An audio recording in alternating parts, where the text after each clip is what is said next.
If you've seen my review of Epic Movie yesterday, I mentioned that I decided to do a special review, and that's what I'm going to do. First, Scary Movie, then Day Movie, then Epic Movie, and now here's this one. Let's talk about Superhero Movie. Big D's Entertainment Rankings and Reviews.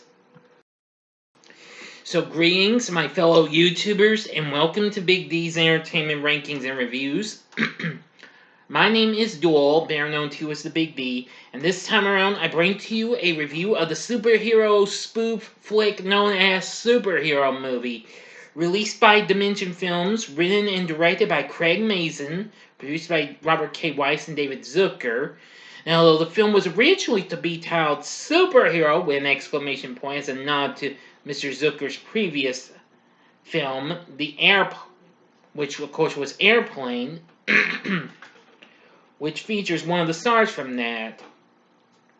That was Leslie Neilsen. Also in the movie is Drake Bell as our main protagonist, along with Sara Paxton and Christopher McDonald.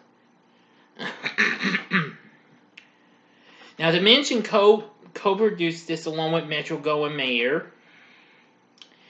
Now, the film is a parody of the superhero film genre of various of the last few years, most notably Sam Raimi's Spider-Man and Christopher Nolan's Batman Begins, as well as other modern-day comic book film adaptations like X-Men and Fantastic Four. The film follows in the footsteps of the Scary Movie series, with which the film's poster shares a resemblance. It was also inspired by and contains homages to both Airplane and The Naked Gun. So, while it was released it was released in March of 2008, which that was shortly at, I believe it was after, give me a second. And that was 2 months after a previous spoof came out, and that, of course, was Meet the Spartans, which that was released by the same studio that did Day Movie and Epic Movie. Well, the film may have gotten dissed by critics, but however, it did receive a little more positive than those other movies, and even the horrifying Disaster movie, which don't expect a review of that. I tried watching a tiny bit of that, and I was not at all impressed. Anyway, let's get into this. Now, our main protagonist is Rick Riker, played by Drake Bell, now all grown up from after being half of the team of Nickelodeon's Drake and Josh fame. He's an unpopular student at Empire High School. He lives with his Uncle Albert, played by Leslie Nielsen, and Aunt Lucille, played by Marion Ross, who you may know of Happy Days fame. He and his best friend Trey, played by Kevin Hart, who recently broke through by appearing onto the scene by appearing in Scary Movie 3 and Scary Movie 4, is also his confidante, or how the hell you pronounce it. Rick has a crush on the next door neighbor, Jill Johnson. Of course, that's the Mary Jane character. That's Sara Paxton, who, of course, everybody knows. I know who she is from Aquamarine. However, she's dating bully Lance Landers. Anyway, one day Rick and his class go on a school field trip at an animal research lab run by terminally ill businessman Lou Landers, played by Christopher McDonald. Of course, you know him best as Stuart McGavin of Happy Gilmore fame, who happens to be Lance's uncle. During the trip, Rick accidentally saturates himself in animal attraction liquid, which causes a group of animals to hump him like crazy. This also leads a chemically enhanced radioactive dragonfly to fly onto Rick's neck and bite him. Yeah, does Spider-Man ring a bell? Yep. Meanwhile, Lou creates a machine designed to heal illness. Testing it on himself, he gains perfect health at the cost of needing to drain life energy from a victim per day. To avoid arrest for murder, Lou becomes the villain known as Hourglass. During a science fair, Rick begins to experience strange physical traits which creates a number of mishaps, and later realizes that he has developed superpowers from the dragonfly bite. Rick reveals his secret to his uncle and Trey, and an argument starts between him and Albert. The next day, while visiting the bank with Lucille, Rick accidentally allows a bank robber to make off with stolen cash, and the robber then shoots and injures Albert. Rick is later met by Xavier, played by Tracy Morgan, who takes Rick to his school for mutants, where he meets the parodies of various X-Men, Storm, Wolverine, Cyclops, plus Invisible Woman, who was played by Pamela Anderson, Barry Bonds, and Mrs. Xavier, who convinced Rick to become a superhero. At home, Rick creates a superhero costume and dubs himself Dragonfly. As Dragonfly, Rick starts watching over the sea and fighting crime, quickly becoming a media sensation. Despite being unable to fly, later he attempts to stop Hourglass from robbing a house full of ceruleum. Ceruleum, that's it. Ceruleum, sorry. As part of his evil plan, but fails, allowing him to escape.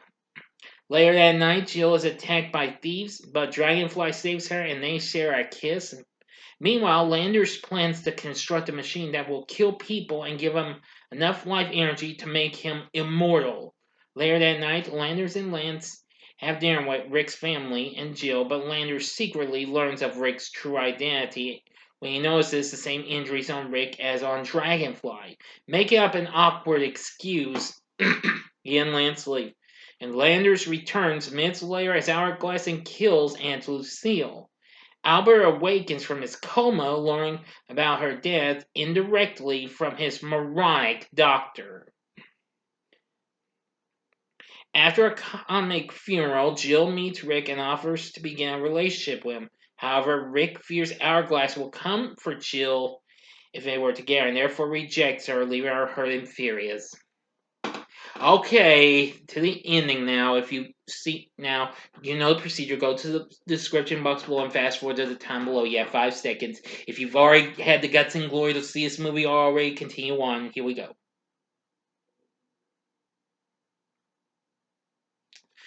Okay, you've been warned. Well, Rick decides to end his superhero career, but knowing that Hourglass would head to an award ceremony to kill hundreds of people, he gets Albert to take him there. At the ceremony, Rick is tricked by Landers into mistaking the Dalai Lama for Hourglass, and chaos ensues. Meanwhile, Jill discovers that Landers is Hourglass, and when Hourglass clashes with Dragonfly on a rooftop, he tries to activate his machine, but Dragonfly manages to kill him with a bomb that had been comically stuck onto his genitals after being thrown by Hourglass. Jill is thrown off the side of the building by the explosion, but Dragonfly manages to grow wings and save her. Jill learns that Rick is Dragonfly due to a family ring he wears being exposed through a hole in his glove, and the two began a relationship. And after being thanked for saving the city, Rick flies away with Jill, but the two are unexpectedly ran by a passing helicopter. Yeah. Remember anything like that happening like in Scary Movie? Yeah. End of story. But as the credits go, one screen at a time, we do get to see bloopers and what have you, or stuff we didn't get to see in the actual movie. That's it. So, what did I think of superhero movie? Well, it's a mixed bag and what have you. It's not really a great movie, but it's an okay movie, though. Now, it was really good to see Drake Bell in this. I didn't watch Drake and Josh much, but I've seen bits of the show. And he's not too bad. I did like Sara Paxton, though. Christopher McDonald, definitely pretty good. I mean, since he already played Sheer McGavin in Happy Gilmore, and of course he would later also go on to play J.D. Hogg in the direct-to-video sequel to the Dukes of Hazzard movie called The Dukes of Hazzard: The Beginning. Leslie Nielsen, okay. Kevin Hart, reasonable. Marion Ross, not too bad. But everybody else was hit or miss. We also have some other pretty good actors. Playing the Dr. Strum character is Brent Spinner. You may remember him, Lieutenant Commander Data from Star Trek: The Next Generation, many others. I was going to try and do a review of a guilty pleasure of mine that he's in, The Master of Disguise, but that's kind of on hold for now. And Uncle Albert's doctor, Dr. Whitby, played by Jeffrey Tambor, who later that same year would return as Manning in Hellboy 2: The Golden Army. Let's see, and Mrs. Xavier is played by Regina Hall. Of course, you know her as Brenda Meeks of the Scary Movie franchise, the first four anyway. And I've already mentioned about Tracy Morgan and Pamela Anderson. Oh yeah, Human Torch, played by Simon Rex, recently appeared in Scary Movie 3 and in a brief appearance in Scary Movie 4. And of course, he was also in the first season of TV's Why I Like About You. We also even have, let's see, Keith David, even Lil Kim, and even Dan Castellaneta, who, of course, that's the voice of a certain Homer Simpson and Krusty the Clown. Also, here's something else you might be a little interested in. Now, of course, both the main stars actually contributed songs to this, as a matter of fact. Now, Drake Bell actually did a little song along with Michael Corcoran.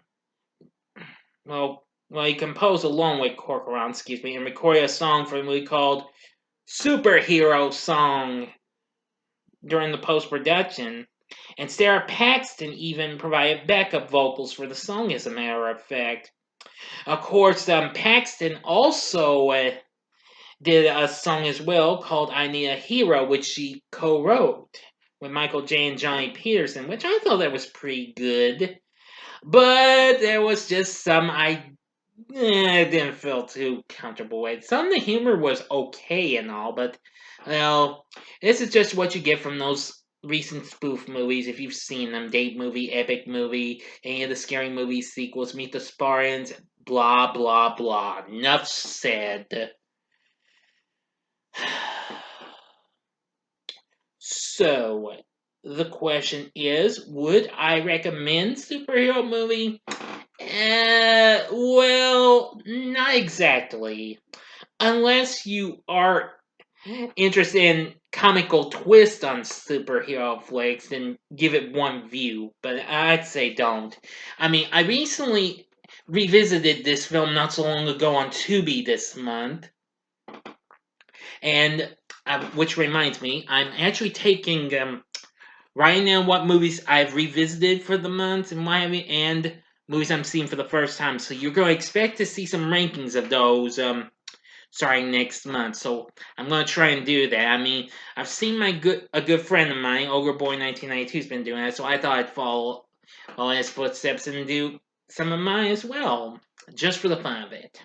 But anyway, I'd say don't bother with superhero movie, not unless if you're a hardcore spoof movie lover, or if you're into real twisted stuff, or whatever, or if you like the Scary Movie franchise, since this kind of falls right behind it, or even Airplane, then go for it. But my actual answer is, nah, don't bother. So, what are your thoughts on superhero movie? Please tell me in the comments section below. If you like this video, click the like button below. Subscribe to my channel as well. Be a part of the Big D Nation. Join me next time when I bring to you a review of Not Another Teen Movie. Thanks for watching. If you like this, check out these other spoofs.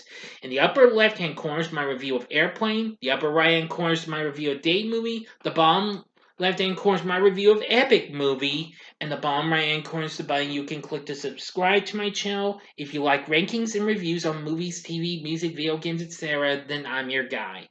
Thanks for watching. Until next time, I'm the Big D saying see ya.